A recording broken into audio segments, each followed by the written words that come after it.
അപ്പൊ ഞാനും ഉപ്പിന്ന് ചിക്കൻ കറി ഉണ്ടാക്കാണ്.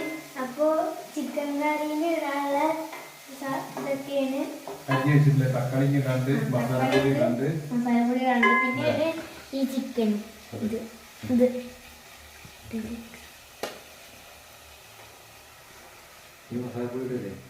തക്കാളി പിന്നെ ഷട്ടപ്പൊന്ന് ഇവിടെ നിന്നിട്ട് കറിയായി. അപ്പൊ ഇത് ഷട്ടൊന്ന് മാറ്റി വന്നു. ഞാൻ മസാലപ്പൊടി ഇടാൻ പോകാം കേട്ടോ. മസാല ഈ മസാല ഇതിടണം. ഈ മസാല നമ്മൾ ചിക്കൻ ഇടാൻ പോവുകയാണ്. ചിക്കൻ ഇടാൻ പോകണേ. ഇത് കുറച്ച് വിനീഗർ ഒഴിച്ചു കൊടുക്കാൻ പോവുകയാണ്. വിനീഗർ കുറച്ച് വെള്ളം ഒഴിച്ചിട്ടുണ്ട്. എന്നാലാണ് ഇതില് കറിയാകുള്ളൂ. കുറച്ച് വെള്ളം വേണം. ഒന്ന് മിക്സ് ആക്കി എടുക്കണം. അപ്പൊ റെഡി ആവാനായിട്ടോ അല്ലേ? റെഡി അല്ലേ?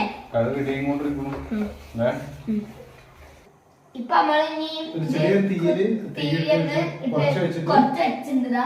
അപ്പൊ ഇനി ഒന്ന് മൂടിയേക്കണം. ചെറുതായിട്ടൊന്ന് മൂടിയേക്കണം. 5 മിനിറ്റ് മൂടിയേച്ചാൽ മതി. തീയ കുറച്ച് വെച്ചിട്ടുണ്ട്. ഇനി കുറച്ച് നേരം വെന്ത് കഴിഞ്ഞാൽ നമ്മുടെ ചിക്കൻ റെഡി. 5 മിനിറ്റ്. ഓക്കെ. അപ്പൊ ഇനി നമ്മള് മല്ലിയില ഇടാൻ പോകും കേട്ടോ. ചിക്കൻ കറി ചിക്കൻ കറി റെഡി ആയിട്ടുണ്ട് കേട്ടോ. അതുപോലെ ഓക്കെ റെഡി. അപ്പൊ നമ്മുടെ ചിക്കൻ കറി റെഡി.